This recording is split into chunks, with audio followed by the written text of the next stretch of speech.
Good day. So, this time we will be talking about the rules on evidence, okay, as promulgated by the Supreme Court. So, first, let's discuss the introduction. Intro muna tayo sa rules on evidence, mga basic principles. Ano ba yung evidence? Ano yung mga matters na tinatanggap as evidence? Saan lang ba yan tinatanggap? Paano kino-construct yan? Okay? What is corpus delicti? Ano yung rules natin pagdating sa mga electronic evidences? Like, meron dyan, mga mahilig mag-screenshot, nagsasend ng screenshot. Ang tanong, admissible ba yan? Okay, so, sasagutin natin lahat yan. Preliminary consideration. So, una, basic principle muna tayo ng evidence. So, ano yung concept ng evidence? Ano yung truth as purpose? So, yung term evidence, defined yan sa section 1 ng Rule 128 ng Rules of Court. Kaya nakalagay dyan, evidence defined. Evidence is the means sanctioned by the rules of ascertaining in a judicial proceeding the truth respecting a matter of fact. Okay, so isa siyang pamamaraan na pinayagan ng Rules of Court, okay, na ginagamit sa isang judicial proceeding para magpatunay ng isang fact. Okay? Yung very tenor ng definition clearly indicates na hindi lahat ng fact, not every fact, na merong connection sa issue or sa isang case, or fact na nagpo-provide ng reasonable inference as to the truth or falsity of the matters alleged is considered evidence. Hindi lahat, hindi porket itong bagay na to pinapatunayan niya yung isang fact o related siya dun sa isang fact, hindi kaagad siya considered as evidence. Para ma-consider as evidence, dapat yung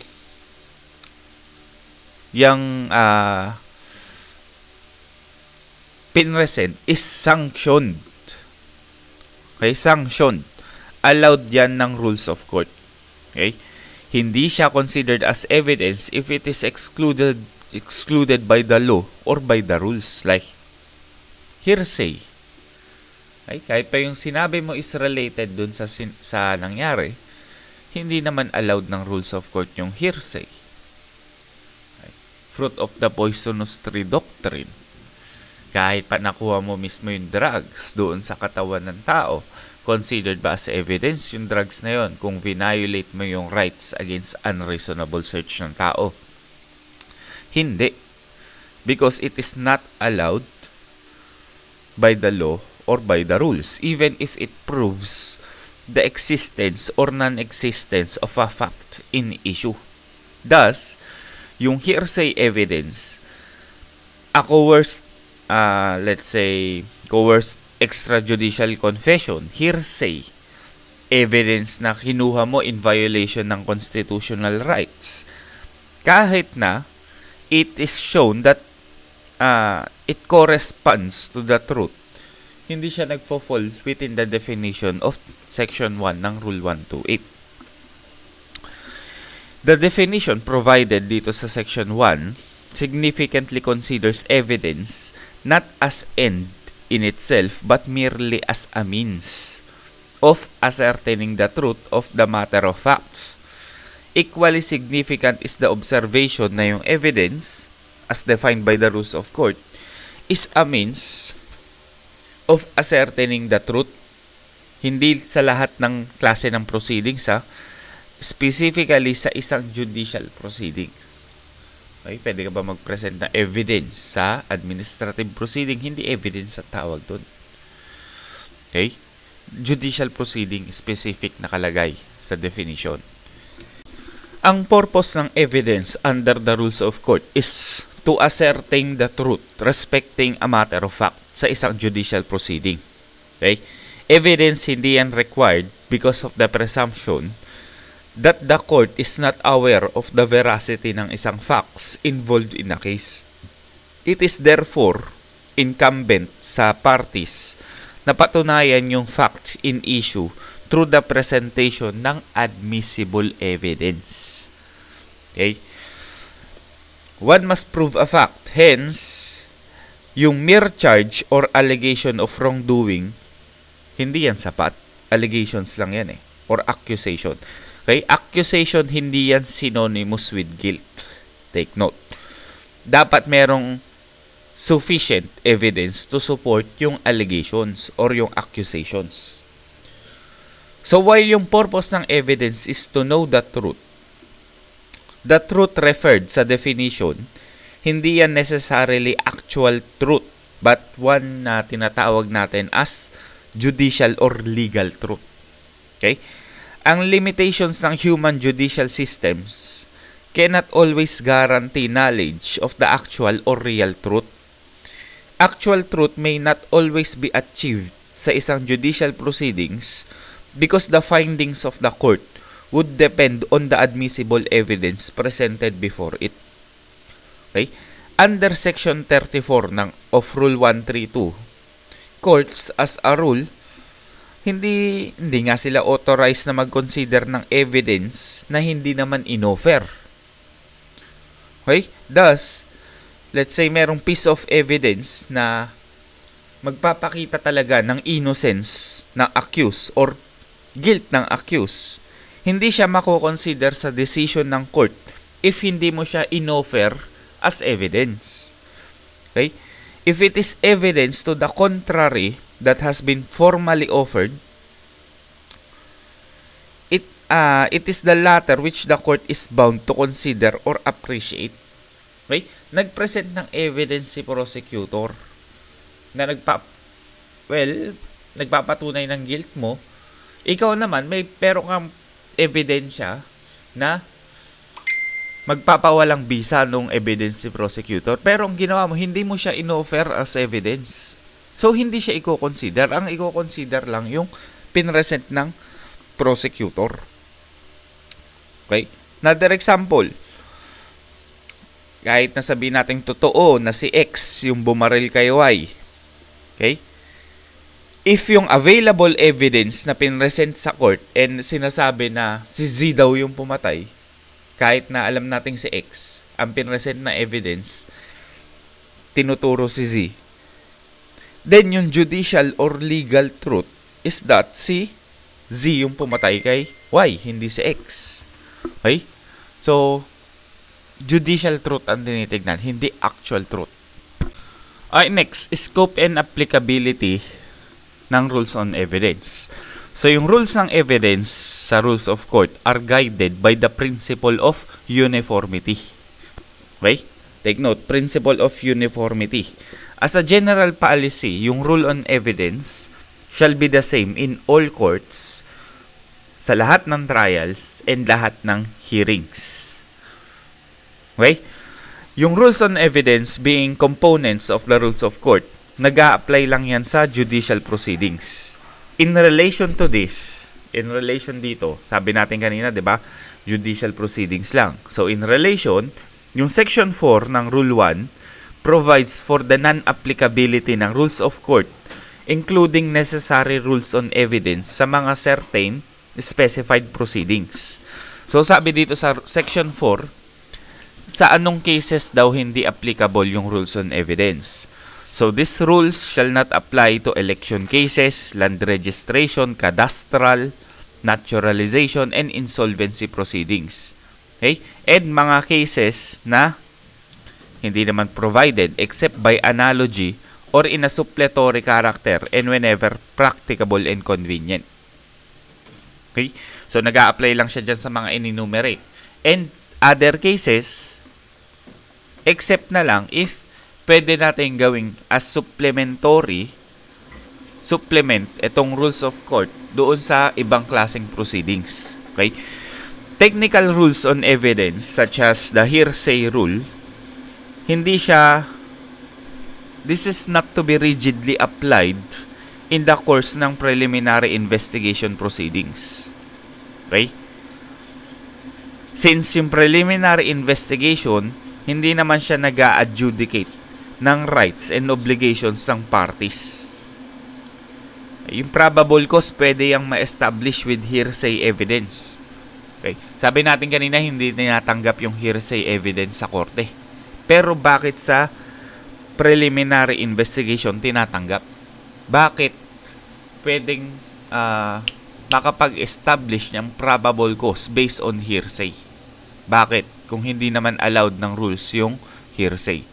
The answer is simple. Because hindi applicable yung rules of court sa preliminary investigation. Because preliminary investigation, hindi naman siya judicial proceeding.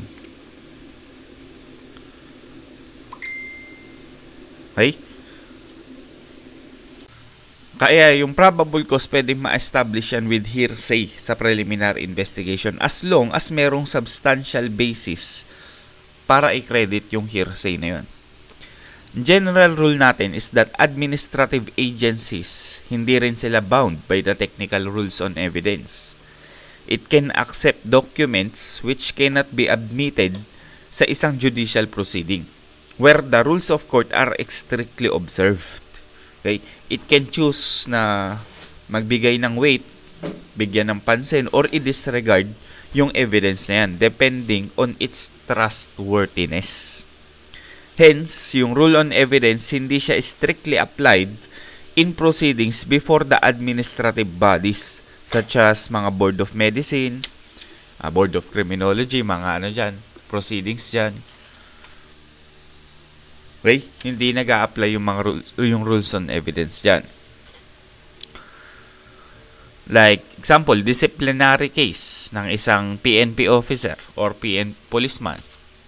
Diba? May mga admin case yan. So, mga disciplinary case, administrative proceeding yan. Hence, yung technical rules ng evidence, hindi siya i-apply. And administrative due process cannot be fully equated with due process in a strict judicial sense. Supreme Court consistently held na yung technical rules applicable sa judicial proceedings hindi siya masyadong sinusunod sa mga administrative proceedings. Thus, yung party sa isang administrative case cannot tenaciously insist sa application of discovery procedures embodied sa rules of court. Yung mga procedures na yan are not mandatory sa administrative cases. Okay? Technical rules on evidence, hindi rin yan binding sa mga labor tribunals. Kasi hindi naman criminal yung mga labor.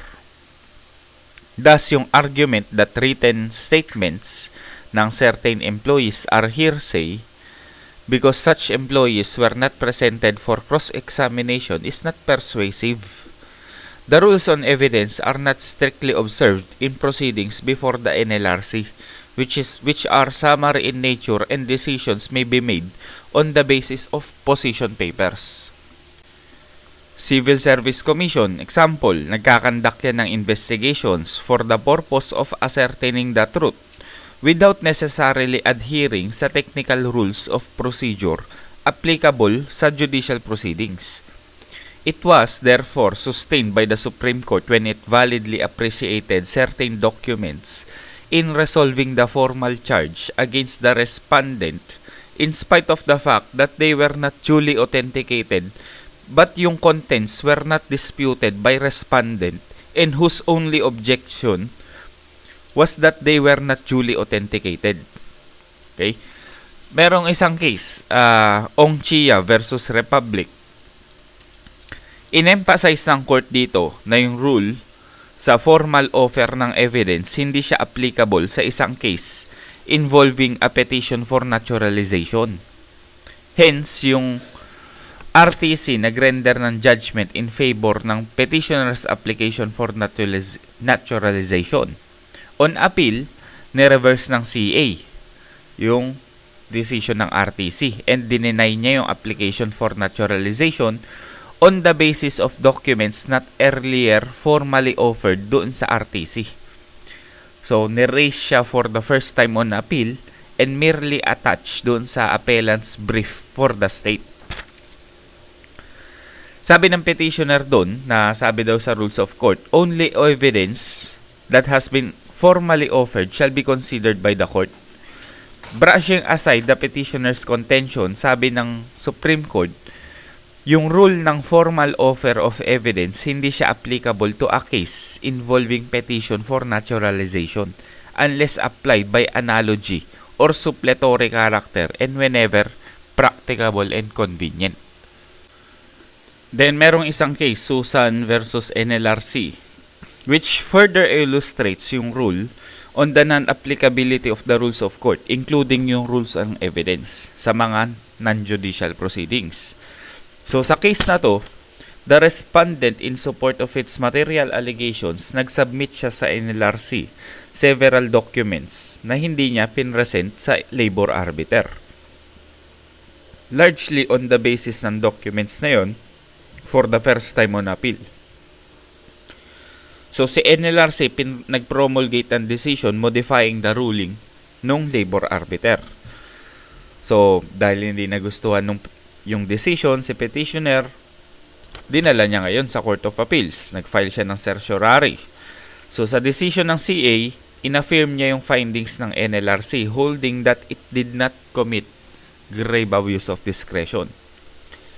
Pagdating sa Supreme Court, isa sa mga issues is yung acceptance and consideration ng NLRC ng evidence presented before it for the first time on appeal. The Supreme Court ruled na yung issue is not a novel procedural issue and that Philippines jurisprudence is replete with cases allowing the NLRC to admit evidence na hindi naman pinresent sa labor arbiter and submitted to the NLRC for the first time on appeal. Yung technical rules of evidence na yan, hindi siya binding sa labor cases. Okay? And NLRC is not precluded from receiving evidence for the first time on appeal. So sa case na to, si petitioners, nag-interpose din sila ng protest against the documentary evidence submitted by the adverse party because photocopies lang daw yung sinend. Yung rule na yung provisions ng rules of court do not apply sa administrative or quasi-judicial proceedings, na-reiterate din yan ng case ng Bantolino versus Coca-Cola. Dito, the court reiterated previous rulings that rules on evidence are not strictly observed sa proceedings before administrative bodies. So the court disregarded the findings ng CA which among others considered the affidavits ng petitioners as mere hearsay and thus could not be admitted in evidence against their employers. The court unequivocally ruled that in labor case, it is not necessary for an affiant to appear and testify and be cross-examined by counsel for the adverse party on his affidavit. Administrative bodies are not bound by the technical niceties of the law and procedure and the rules obtaining in the courts of law. Similarly, it was declared na yung parole evidence rule, like other rules on evidence, hindi siya strictly applied sa labor cases. Hence, a labor arbiter, hindi siya precluded from accepting evidence and evaluating evidence other than or even contrary to what is stated doon sa CBA. Okay? So, kailan ba required ang evidence? Kailan din siya hindi required? So, yung basic rule is that mere allegations is not evidence and is not equivalent to proof. For example, yung charge based on mere suspicion and speculation cannot be given credence. Okay? Hindi mabibigyan ng ng atensyon. Kasi hindi naman allegation, hindi naman evidence ang bintang. Evidence, like I said earlier, means yan of proving a fact. As the definition says, ino-offer yan sa court to ascertain the truth respecting a matter of facts. Okay? So, implied from the definition ng evidence is the need for the introduction ng evidence when the court has to resolve a question of fact. Kapag walang factual issue na nag-e-exist, questions of law lang yan, then there is no need to present evidence because where the case presents, like I said, questions of law, such question is resolved by the mere application of the relevant statute of this jurisdiction to which no evidence is required. Okay? So, hindi mo kailangan mag-present ng evidence kapag ang factual issue is questions of law lang. Kapag question of fact, doon lang kailangan. In certain instances, hindi rin required ang evidence to prove an assertion kapag yung pleadings sa civil case do not tender an issue of fact. At trial, hindi kailangan i-conduct since there is no more reason to present evidence. The case is then ripe for judicial determination through a judgment on the pleadings pursuant sa Rule 34 ng Rules of Court.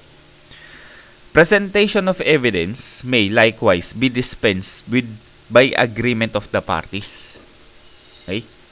Si parties, pwede sila magkasundo na hindi na magpe-present ng evidence, magbe-base na lang sa documents na pinasa nila or sa position paper sa pleadings nila. The parties to any action are allowed by the rules to agree in writing upon the facts involved in the litigation and to submit the case for judgment upon the facts agreed upon without the introduction of evidence. Evidence hindi rin yan required sa matters of judicial notice and matters judicially admitted. Hindi rin yan required when the law presumes the truth of the fact. Sample. Okay, sample nung hindi siya required when the law presumes the truth of the fact. Sample, yung isang pasahero, kinasuhan niya yung common carrier, let's say bus, for breach ng contract of carriage. Kasi, bara-bara magmaneho yung bus driver. Okay, merong neglect. May evidence of neglect. This is because sa civil code natin, merong presumption na in case of death or injury sa passenger, common carriers are presumed to have been at fault or to have acted negligently. Okay? Yun yung presumption na kapag merong injury sa pagmamaneho, ang presumption is hindi nag-ingat yung driver. Okay? So that is a law presumes the truth of the fact. Hindi mo kailangan mag-present ng evidence na neglect yung driver. Kasi ang presumption natin, may negligence talaga na nangyari. Okay? No need for further evidence. Okay? Yung same presumption applies sa 1735 ng Civil Code. When goods on board are common carrier are lost, destroyed, or deteriorated. Okay? Napanis yung dala-dala mo. Ang presumption, negligent sa driver. Hindi mo kailangan ng evidence. Yung constitutional presumption of yung innocence, magandang example yan. Si accused, wala siyang duty to prove his innocence because the law presumes until the contrary is proven. Okay?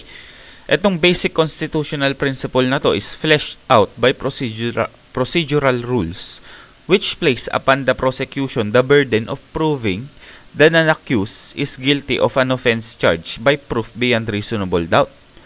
Whether the degree of proof has been met is largely left sa trial court to determine. Okay, it is the basis ng presumption na ito, constitutional presumption, that a case law maintains that conviction of the accused must rest hindi sa weakness ng defense but on the strength of the prosecution.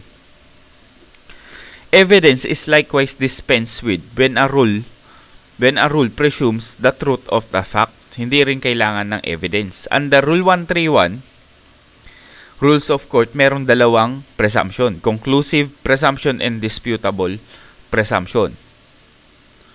Okay? Thus, tenant hindi siya permitted to deny the title ng landlord niya at the time of the commencement of the relation of the landlord and yung nangungupahan. Okay? Etong presumption na to is conclusive against the tenant.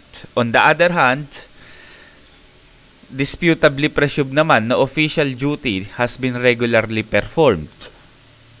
Okay, yung meron tayong presumption, 'di ba, sa mga police officers na ginagawa nila na maayos yung trabaho nila. Disputably yan. Pwede mong i-dispute yan. Okay?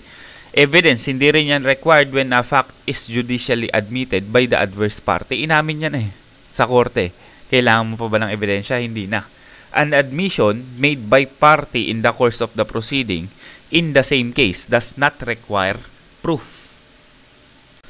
Okay, application naman ng rules on evidence, electronic evidence. I mean, yung mga screenshot na yan, yung mga mahilig sa screenshot, okay, CCTV, okay. Ano yung application ng rules sa mga ganyan, sa electronic? So, yung application ng rules on evidence is in the rules of court. Iba yan sa application ng rules on electronic evidence. Okay, while yung definition ng evidence sa rules of court, nagre-refer lang yan sa judicial proceedings lang. Yung rules on electronic evidence apply as well to quasi-judicial and administrative cases. Okay? So, nakalagay naman sa Section 2, Rule 1 ng Rules on Electronic Evidence, these rules shall apply to all civil actions and proceedings as well as quasi-judicial and administrative cases. Okay? So, yung previously na minimension natin, kay mga hindi electronic evidence, sa judicial proceedings lang yan.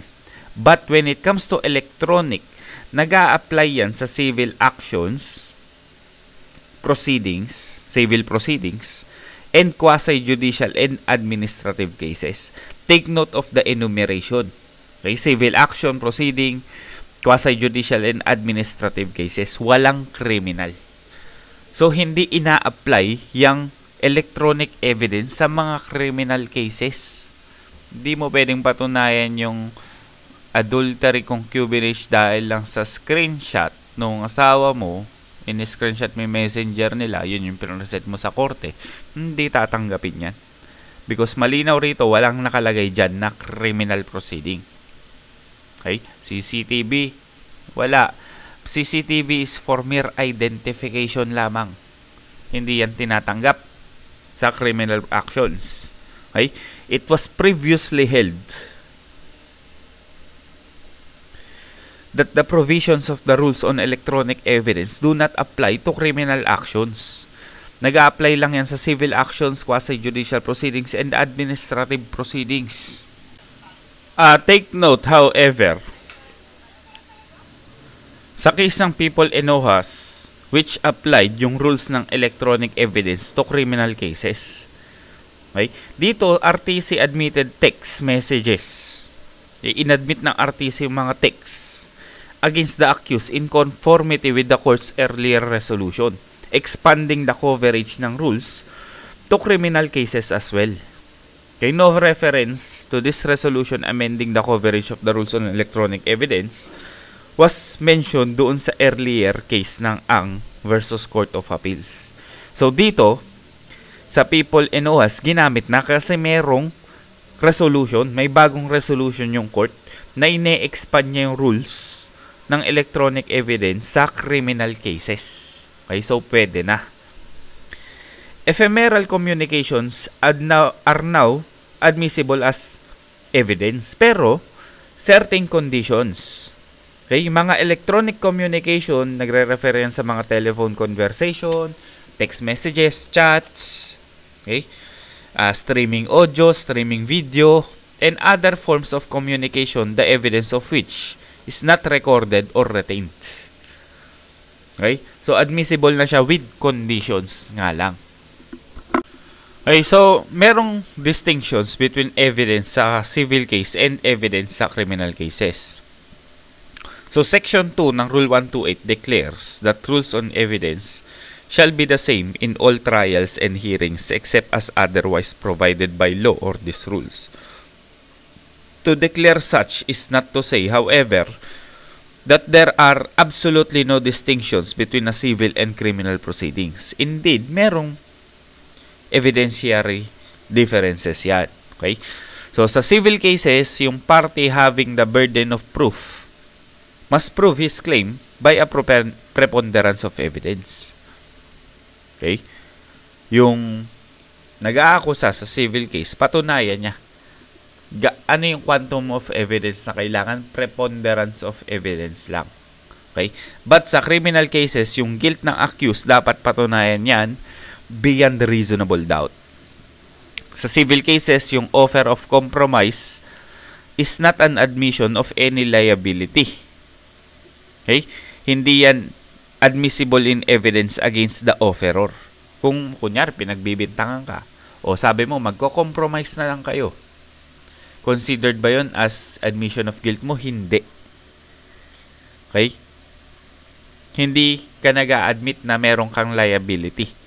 Sa criminal cases naman, except those invoking quasi-offenses, criminal negligence, or those allowed to be compromised, general rule natin, yung offer of compromise by the accused may, take note, may, hindi sa lahat may be received in evidence as an implied admission of guilt. Sa civil case, yung concept ng presumption of innocence, hindi yan nag-a-apply. Okay, and generally, walang presumption for against a party except in certain cases like yung kanina sa driver, presumed yan to be at fault or negligent in case yung passenger niya nasugatan, na-injure or namatay. Okay? Sa pagmamaneho niya. Sa criminal cases, the accused enjoys the constitutional presumption of innocence. Yung concept ng confession does not apply to civil cases, which use the more appropriate term, admission. Okay? A confession is declaration of an accused acknowledging his guilt of the offense charge. Sa civil cases, yung evidence of moral character, kung mabuti man yung tao na yan o masama, admissible yan as long as it is pertinent sa issue of character na involved doon sa case. Sa criminal cases, si prosecution, hindi siya allowed na patunayan na mayroong masamang moral character itong accused, even kahit na related yan sa moral trait involved. Okay, pwede niya lang gawin yan in rebuttal. Yung privilege communication rule ng patient-physician relationship has reference only to a civil case, hindi sa criminal case. Okay? The rule on admission by a conspirator applies only to a criminal case, hindi sa civil case. Yung rule sa extrajudicial confession applies to the accused in criminal case, hindi sa the defendant ng civil case. Yan yung certain distinctions between civil cases and criminal cases when it comes to evidence. Okay? Proof versus evidence. So, minsan na pagpapalit yan. Ano yung proof? Ano yung evidence? Well, hindi siya napagpapalit, but most people does not know the difference between proof and evidence. Okay? So, proof, hindi yan evidence itself. There is only proof because merong evidence. Okay?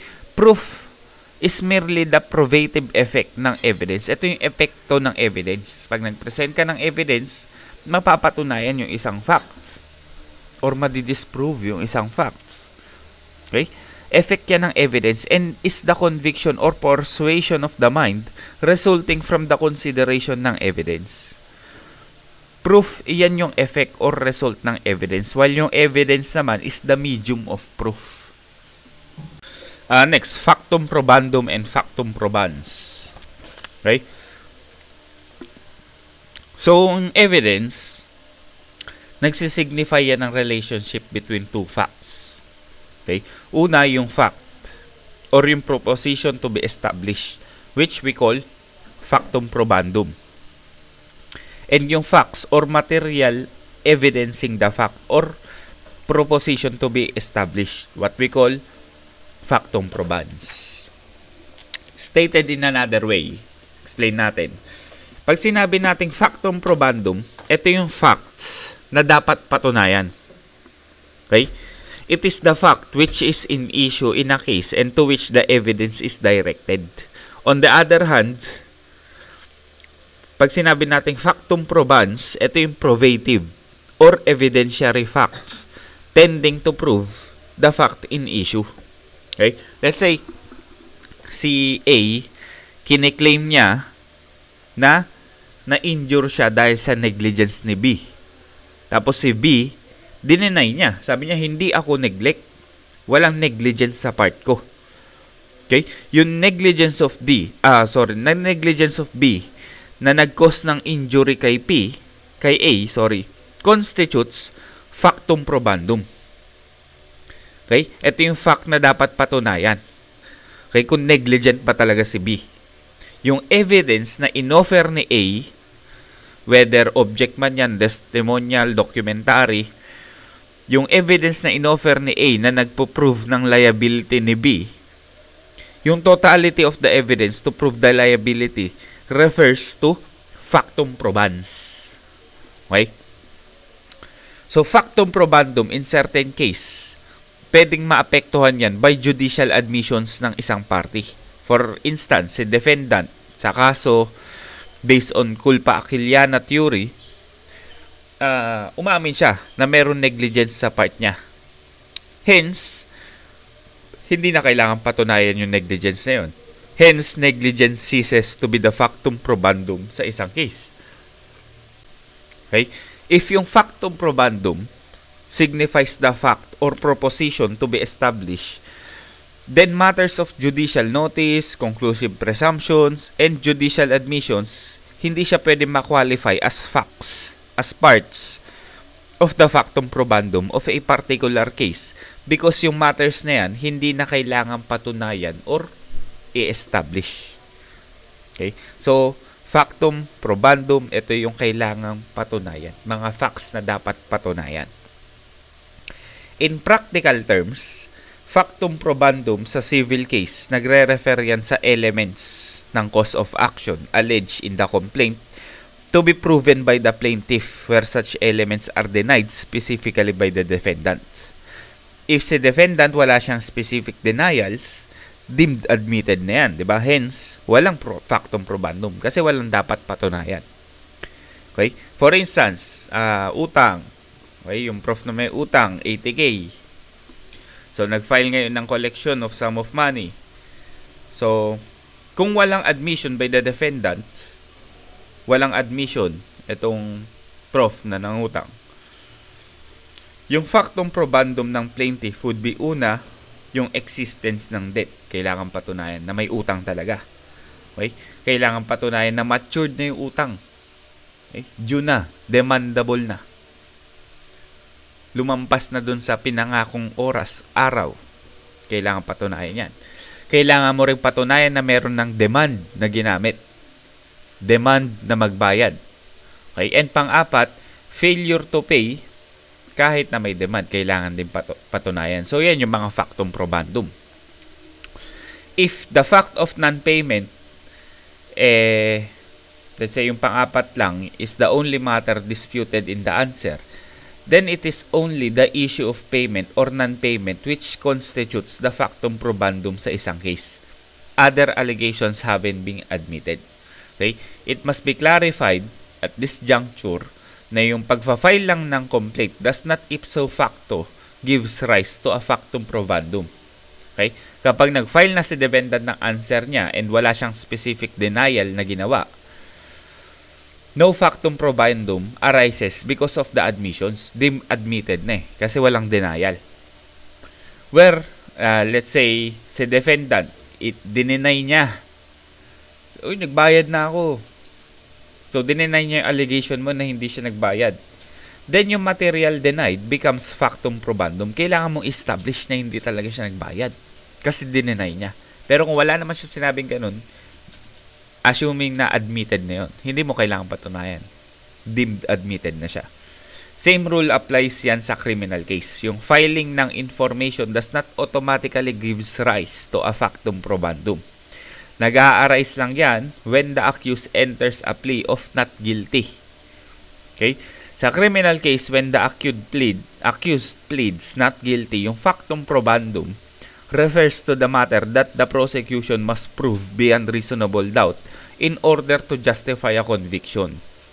Okay? Like corpus delicti. Kailangan mong patunayan yan. Okay, so now corpus delicti. Okay?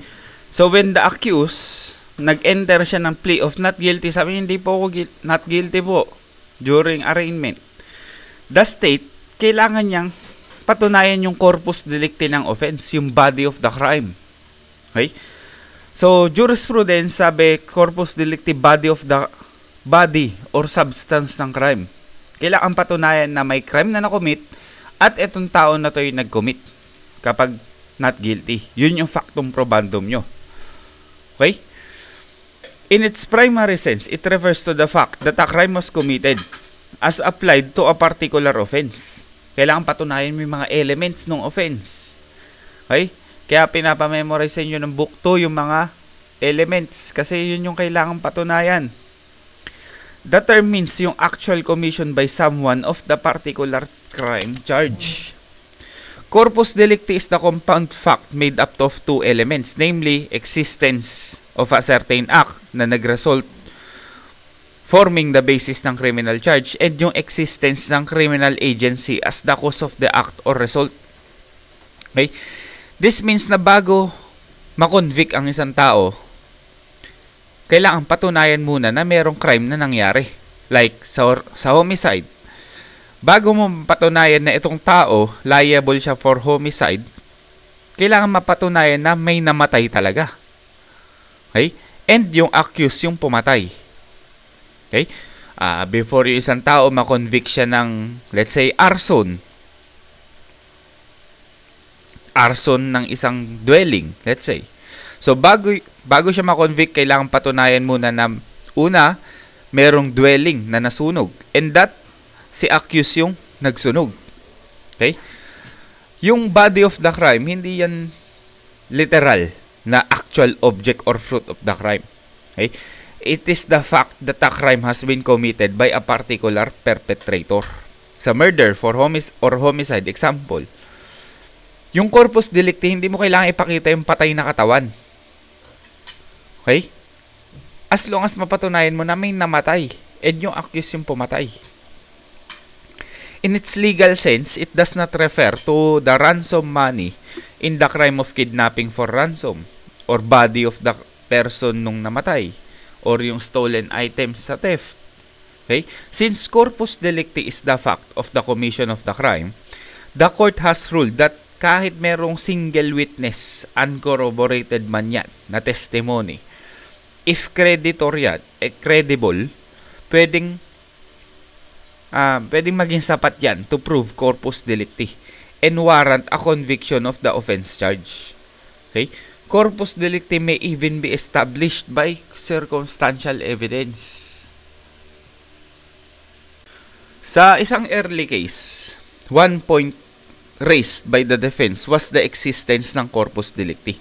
Sabi niya, wala daw conclusive evidence na yung pagkamatay ng tao because wala naman daw nakitang katawan. Okay? Kahit daw dun sa lugar kung saan tinapon or nilibing yung bangkay, hindi naman na-identify. Etong facts na to, according to the defense, indicated that the corpus delicti hindi daw na-established. Okay? Pero sabi ng court, mali ka, tanga ka. Accordingly, sa case ng murder or homicide, hindi necessary na ma-recover yung mismong katawan or ipakita kung saan siya natagpuan. Okay?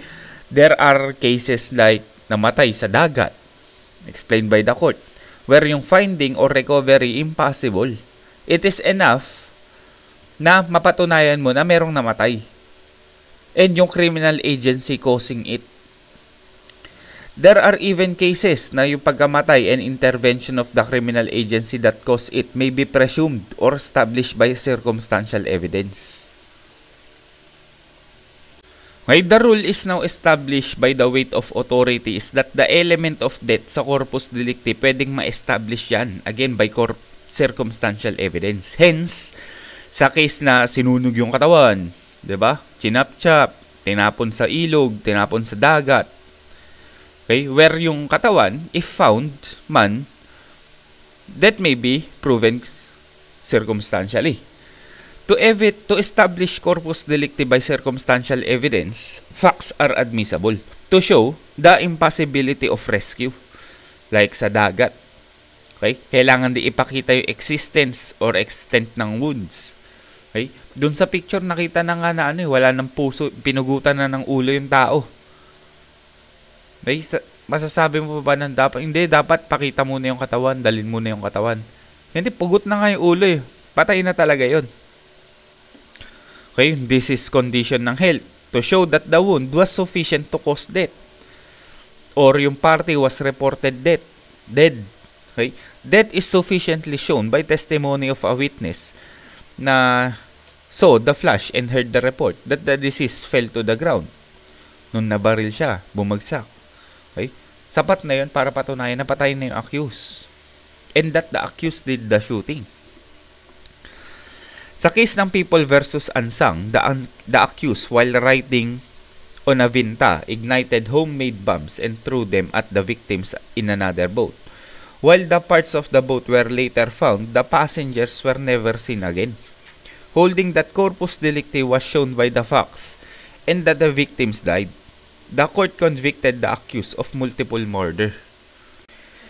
It also needs to be emphasized that corpus delicti hindi kailangang mapatunayan by an autopsy report of the dead victim's body or even by the testimony of the physician who examined such body. While yung report na yan or testimony, useful yan for understanding the nature ng injuries na natamo ng biktima, hindi siya indispensable proof of such injuries or of the fact of death.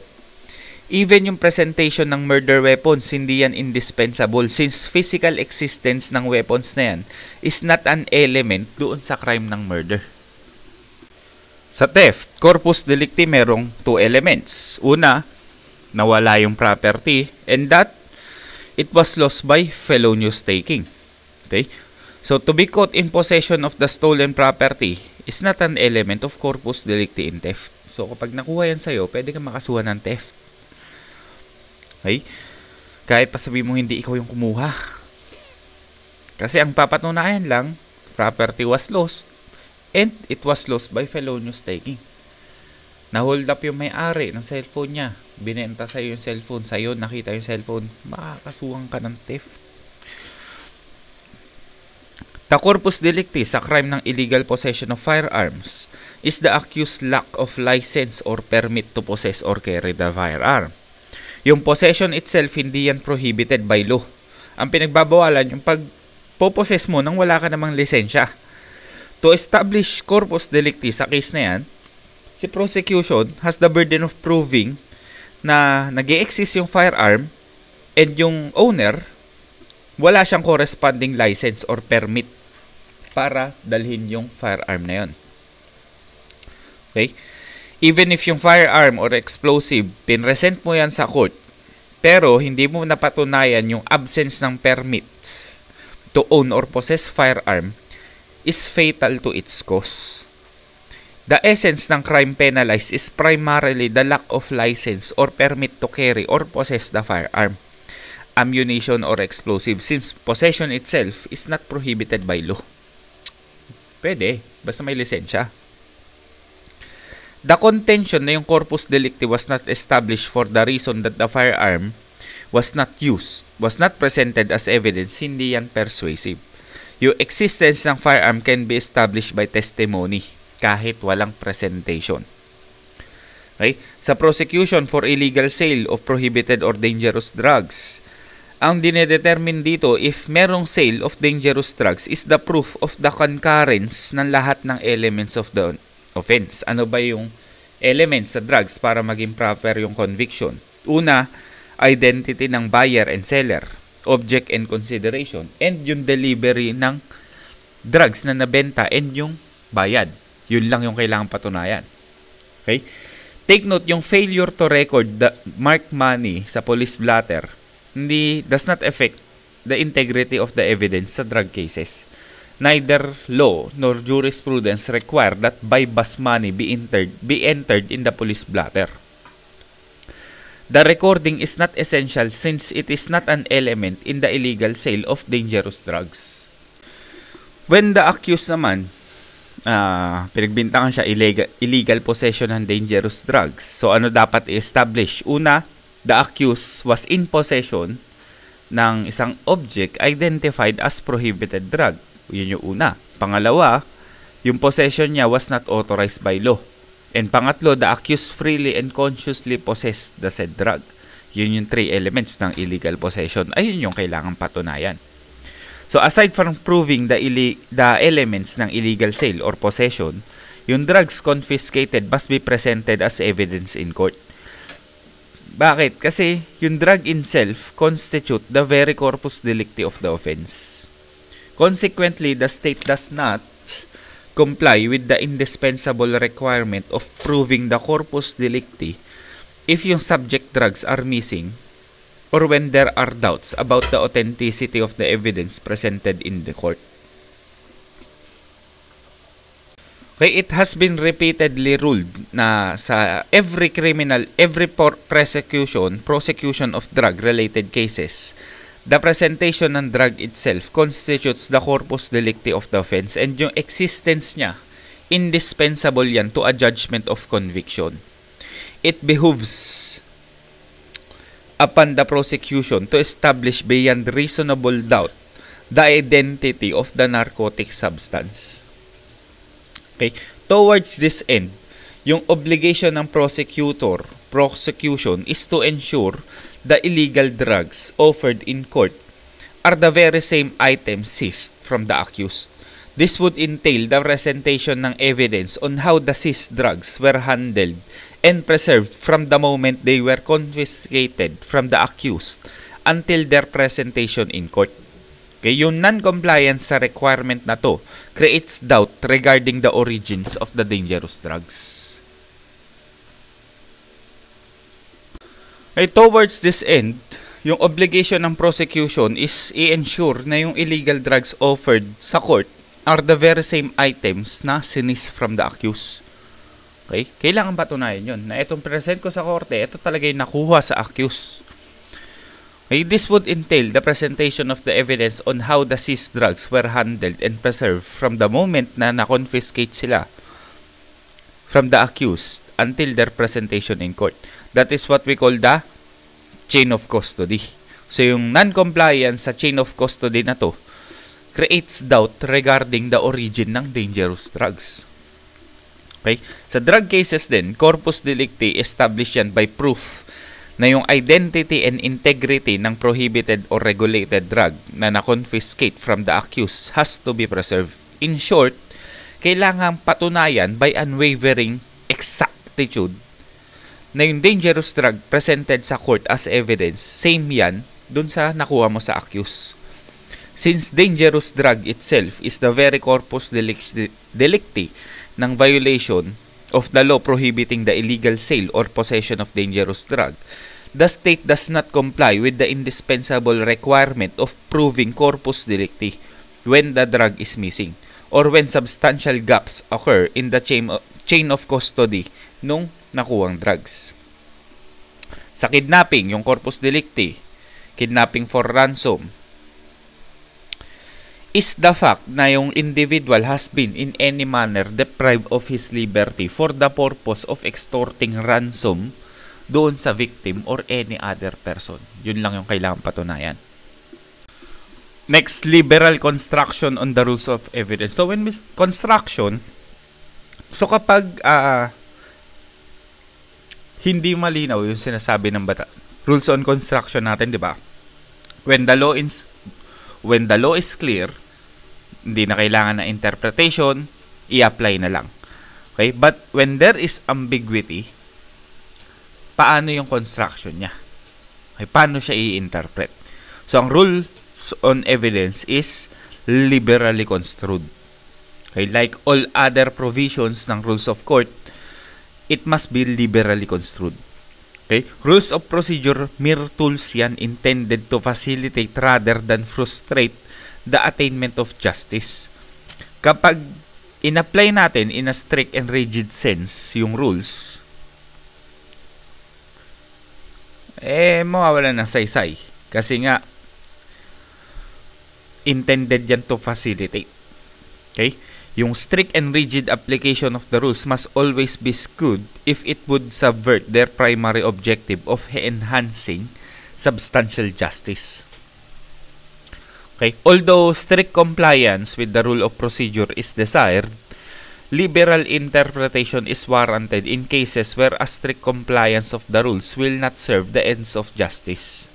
Okay? However, etong rule on liberal construction hindi siya licensed to disregard the evidence or lack thereof on record or i-misapply yung law. Okay?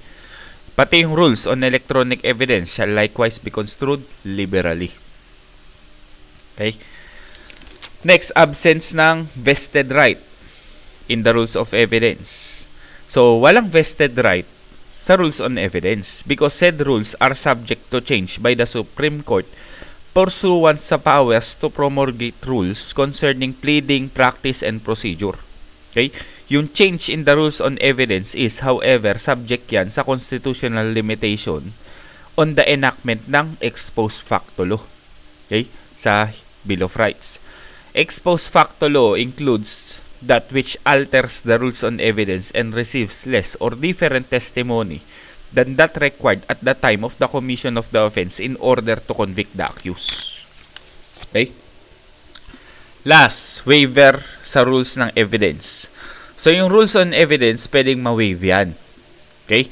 When an otherwise objectionable evidence is not objected to, yung evidence becomes admissible because of waiver. Nag-present ng evidence, hindi ka nag-object. Hindi mo sinabi, oy, bawal yung evidence na yan. Oy, hindi admissible yan. Hindi ka nag-ganon. Ma-waive yun. Magiging admissible siya. Okay? Evidence may be validly considered by the court in arriving at its judgment kapag winave mo yan. Pag hindi ka nag-object. For instance, generally, photocopy ng document, hindi tatanggapin yan. Pero, nung pinresent yan nung kalaban mo, hindi ka nag-object, then the court is not precluded to accept in evidence kahit photocopy lang. Kasi walang objection na ni-raise when it was formally offered. For instance, while as a rule, hearsay evidence, excluded din yan. Walang probative value yan. Okay? The rule admits on an exception. Kapag itong party hindi siya nag-object sa hearsay evidence, then the same becomes admissible. Okay? While such evidence may be admissible, the court will most probably not consider the same as credible. Question. Yung parties ba, pwede ba sila mag-stipulate waiving the rules on evidence? Okay? Sabi sa Civil Code, Article 6, it provides that rights may be waived unless the waiver is contrary to law, public order, public policy, morals, or good customs, or prejudicial to a third person with right recognized by law.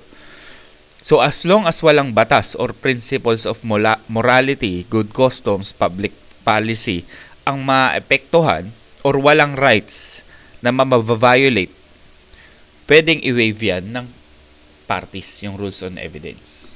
Okay? Okay, so that is the basic principles concerning evidence. Okay, next is preliminary considerations pa rin, but we will discuss the admissibility of evidence.